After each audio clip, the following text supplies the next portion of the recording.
పేర్ని నాని గతంలో చాలాసార్లు జన సైనికులను, టీడీపీని, కూటమిని వీటన్నిటిని పలు రకాలుగా ఎన్ని రకాలు కావాలంటే అన్ని రకాలుగా తిట్టిన పేర్ని నాని ఇప్పుడు రీసెంట్గా తన వ్యాఖ్యలు ఎలా ఉన్నాయంటే, పాపం జన సైనికులు ఎంతో పనిచేస్తున్నారు కానీ వాళ్ళకు గుర్తింపు రావట్లేదు, సరైన ఆదరణ వాళ్ళకి దక్కట్లేదు, పాపం జన సైనికులు చాలా కష్టపడ్డారయ్యా అన్నట్టుగా మాట్లాడుతున్నారు. సో ఒకప్పుడు తిట్టిన పేర్ని నానినే ఇప్పుడు జన సైనికులు అయ్యో అంత బాగా పనిచేశారు, ఇంత బాగా పనిచేశారు, ఆయన వాళ్ళకు గుర్తింపు లేదు అని మాట్లాడుతున్నారు. అంటే ఇది ఆయన టాక్టిక్ అనుకోవాలా? దీన్ని ఎలా తీసుకోవాలి, ఎలా దీన్ని మనం చూడాలంటారు? మీరేమంటారు? మీ అభిప్రాయం ఏంటి దీనికి సంబంధించి? అంటే ఇక్కడ పేర్ని నాని గారు ఒక వైసీపీకి సంబంధించిన ఒక యూట్యూబ్ ఛానల్లో ఒక ఇంటర్వ్యూ ఇస్తూ జన సైనికులు మొన్న కూటమిని గెలిపించడానికి బాగా కష్టపడ్డారు, అసలు కష్టమంతా జన సైనికులే పడ్డారు అని, జన సైనికుల మీద ఏదో ప్రేమ ఉన్నట్లు, జన సైనికుల వల్లే కూటమి ఏర్పడిందే అన్నట్లు, అంత బాగా కష్టపడ్డారు అనేసి ఏదైతే ఆ ఇంటర్వ్యూలో చెప్పాడో అదన్నీ కూడా వైసీపీ పార్టీ వ్యూహాత్మకంగా ఈ మాటలు చెబుతుంది. అంటే వ్యూహం ఏమిటంటే, ఇక్కడ కమ్మలు కాపుల్ని వేరు చెయ్యాలి, టీడీపీకి జనసేనకు మధ్య చిచ్చు పెట్టాలి అనే ఉద్దేశంతో వీళ్ళు వ్యూహాత్మకంగా ఏం చేస్తున్నారంటే, పేర్ని నాని గారు కాపు సామాజిక వర్గం, ఆయనతో వైసీపీకి సంబంధించిన యూట్యూబ్ ఛానళ్ళల్లో ఇవే ప్రశ్నలు అడుగుతారు. అంటే ఈయన ఏం చేస్తాడంటే కనుక జన సైనికులను మెచ్చుకుంటూ, జన సైనికులు బాగా కష్టపడ్డారంటూ వాళ్ళ మీద ఏదో ఆప్యాయత చూపించటము, అనురాగం చూపించటము, వాళ్ళకేదో అన్యాయం జరుగుతోంది, ఏదో పవన్ కళ్యాణ్ న్యాయం చేయలేదన్నట్లు అట్లా పేర్ని నాని గారు మాట్లాడతారు. తర్వాత కొద్ది రోజుల తర్వాత వైసీపీకి సంబంధించిన కమ్మ సామాజిక వర్గానికి సంబంధించిన నాయకులను మళ్ళీ ఇంటర్వ్యూ చేస్తూ, అప్పుడు ఆ కమ్మ సామాజిక వర్గ నాయకుడు ఏమంటారంటే, టీడీపీ వాళ్ళంతా ఓట్లు వేయకపోతే జనసేనకు 21 ఎక్కడండి, అసలు జనసేన పార్టీ ఆ సీట్లన్నీ గెలిచిందంటే కనుక టీడీపీ ఓట్లు వేయబట్టే కదా అని ఆ కమ్మ సామాజిక వర్గానికి సంబంధించిన నాయకుడు మాట్లాడతాడు. అంటే అప్పుడు ఏమవుతుందంటే, టీడీపీకి సంబంధించిన వ్యక్తులు, జన సైనికులు, వీళ్ళు నియోజకవర్గాల్లో మా వల్ల మీరు గెలిచారంటే అని వాళ్ళు అంటారు, వాళ్ళ వల్ల మీరు గెలిచారు, ఇట్లా ఒకరిని ఒకరు వీళ్ళ మధ్య చిచ్చు పెట్టడానికి వీళ్ళు వ్యూహాత్మకంగా వీళ్ళు పొగుడుతుంటారు. ఈ ఉచ్చులో గనక జన సైనికులు, టీడీపీ వాళ్ళు పడితే, ఏదైతే ఈ వైసీపీ పన్నిన ఉచ్చు, ఈ ఉచ్చులో పడితే గనక నియోజకవర్గాల వారీగా రాష్ట్ర వ్యాప్తంగా వీళ్ళ మధ్య పగలు, కక్ష, ఇట్లా మాటకు చేసుకోవడము, ఒకరొకరు గొడవలు చేసుకోవడము, కొట్టుకోవడము, కేసుల్లో పడటము, ఇది వైసీపీ కోరుకుంటుంది.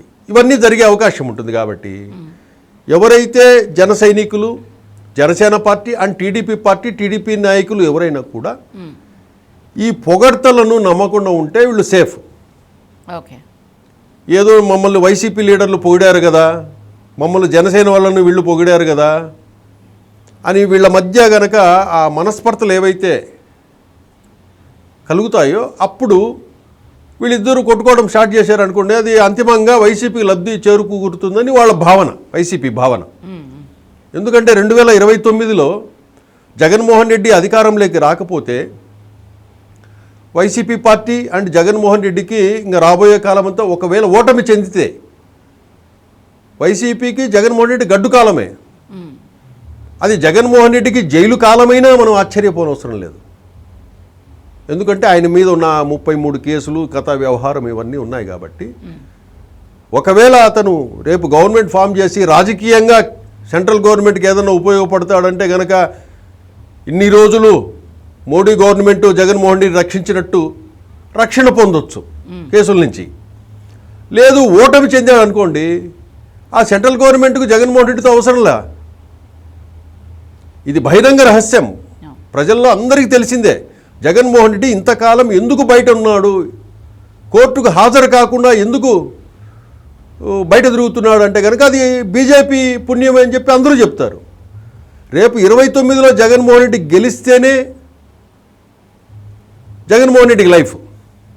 ఒకవేళ ఓటమి చెందితే పార్టీ భవిష్యత్తు కానీ జగన్ భవిష్యత్తు కానీ ఇంకా గాఢాంధకారమే అని చెప్పొచ్చు మనం.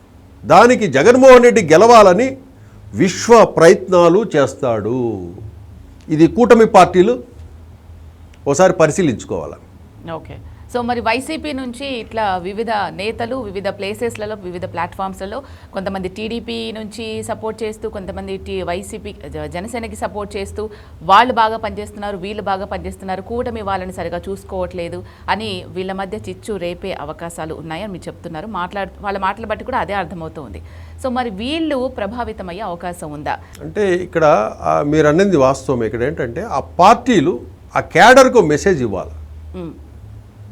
ఇదో వైసీపీ పార్టీ ఈ విధంగా ప్రచారం చేస్తూ ఉంది, ఇది వాస్తవం కాదు, ఆ ఉచ్చులో మీరు చిక్కుకోవద్దు, మీరు సఖ్యతగా ఉండండి అని చెప్పేసి నియోజకవర్గాల వారీగా కూడా కొన్ని సమావేశాలు పెట్టి ఈ రెండు పార్టీలు చెప్పాలి.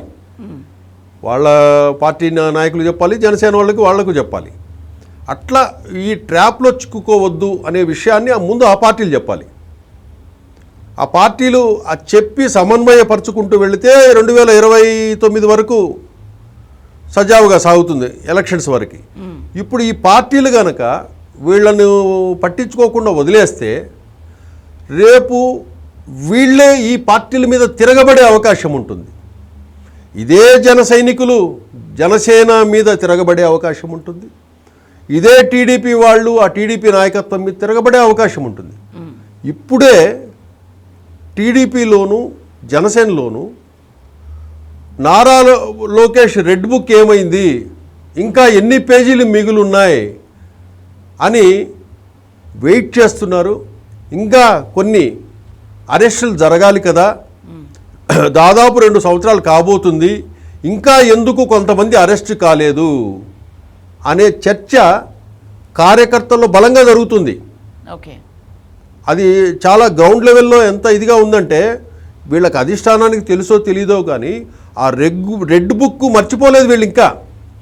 ఎందుకంటే నియోజకవర్గ స్థాయిలో గత ప్రభుత్వంలో బాధలు పడిన టీడీపీ కార్యకర్తలేమి, ఇబ్బందులు పడ్డ జనసేన కార్యకర్తలేమి, వీళ్ళందరూ కూడా ఆయా వ్యక్తులు ఇంకా బయట తిరుగుతున్నారు.